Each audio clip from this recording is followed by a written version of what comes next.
Hello friends, welcome to my channel wisdom forever.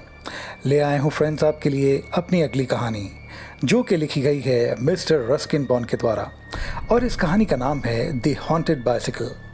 Friends, ये काफ़ी interesting story है, तो प्लीज़ एंड तक ज़रूर सुनिए। अगर अभी तक आपने मेरे चैनल को सब्सक्राइब नहीं किया है तो प्लीज़ मेरे चैनल को सब्सक्राइब कीजिए। अच्छा लगे तो लाइक भी कीजिए। अगर आपके पास कोई स्टोरी, पोइट्री या नॉवल का सजेशन है जो आप हिंदी में सुनना चाहते हैं तो प्लीज़ कमेंट करके ज़रूर बताएं। So let's start friends with the haunted bicycle.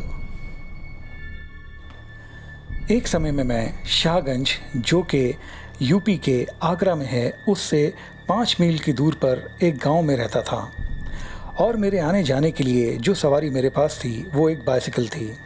ऐसा नहीं था कि कोई और सवारी मुझे नहीं मिल सकती थी। कोई भी बैलगाड़ी या टोंगा मुझे वहाँ से मिल सकता था, लेकिन ये चीज़ जिसका नाम साइकिल है, इसके अलावा तेज़ और कोई और चीज़ मुझे अच्छी नहीं लगी। मैं गांव से शाहगंज रोज़ आया जाया करता था। अब मैं अपनी चिट्ठियाँ उठाता, अखबार ख़रीदता, असंख्य चाय के कप पीता और वहाँ के व्यापारियों से घंटों बातें करने में अपना समय बिताता। इस काम में मुझे बहुत आनंद मिलता था और मैं ये काम रोज़ करता था। और फिर शाम के 6 बजते ही शाहगंज से गांव की ओर निकल पड़ता था। ये एक अनजान जंगली रास्ता था और मैं उससे रोज़ आया जाया करता था।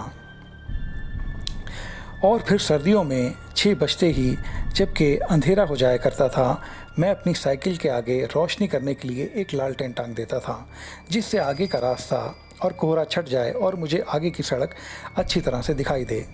क्योंकि रास्ता जंगली था, इसलिए मुझे साइकिल जल्दी जल्दी चलानी पड़ती थी। एक शाम की बात है, जब मैं शाहगंज से अपने गांव के लिए निकला। मैंने गांव के लिए अपनी साइकिल से आधा रास्ता ही तय कर लिया था।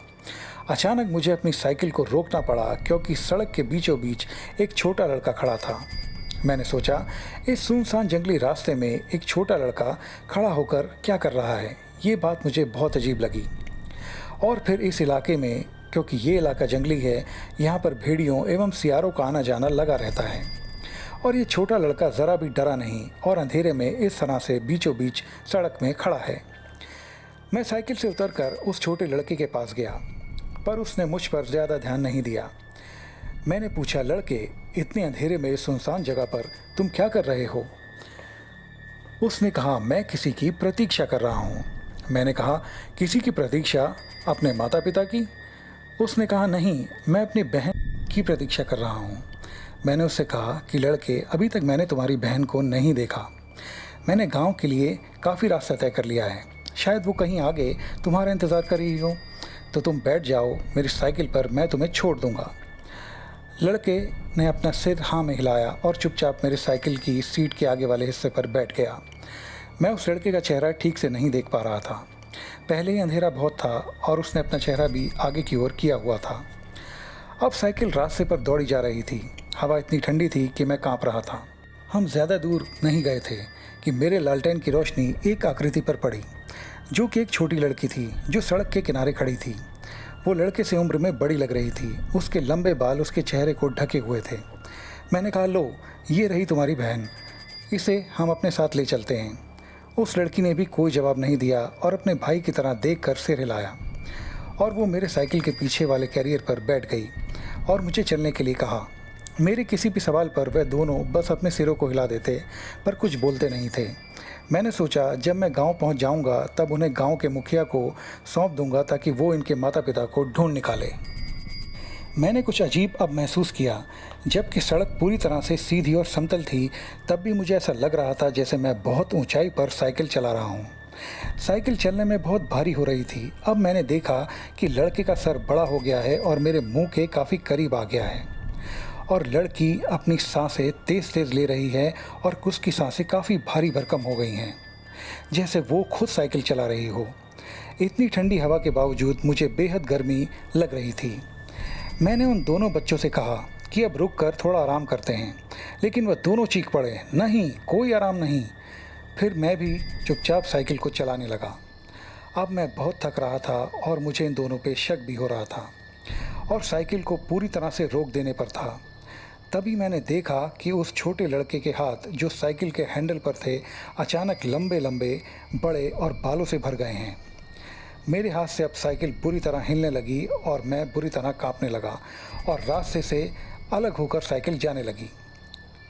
तभी ये दोनों बच्चे चिल्लाए, देखकर संभल कर साइकिल को चलाओ। उन्होंने ऐसा कहा और चिल्लाए। उनकी ये आवाज़ भारी भरकम और किसी वयस्क यानी कि बड़े व्यक्ति की तरह थी, बच्चों की तरह नहीं। अब मैं डर के मारे कांप रहा था और जैसे ही मैंने पीछे मुड़कर देखा तो वह छोटी लड़की अब बड़ी हो गई थी। उसका चेहरा बड़ा और सूजा हुआ लग रहा था। उसकी टांगें लंबी और बहुत बालों से भर गई थीं और वह साइकिल के नीचे लटक रही थी और रगड़ खा रही थी। और वह बच्चे चिल्लाए, रुक जाओ, इस नहर के पास रुक जाओ। इससे पहले मैं कुछ कर पाता, मेरी साइकिल का पहिया एक पत्थर से जा टकराया और मेरी साइकिल को पलट दिया, जिससे मेरे सिर के पीछे की तरफ किसी चीज़ का वार हुआ या कोई चीज़ मेरे सर पे आके लगी, मैं नहीं जानता। और फिर मेरी आंखों पर अंधेरा छा गया। कुछ देर बाद जब मैं होश में आया तब देखा कि चांद की रोशनी नहर के पानी की तरफ पड़ रही है और वो बहुत ही चमक रहा है। वो बच्चे गायब हो चुके थे। मैं अब उठा और अपने कपड़े झाड़कर उन पर से मिट्टी को हटाया। तभी देखा कि दो काले रंग की भैंसें जो कि नहर में खड़ी थी वह मेरी ही ओर देख रही थीं।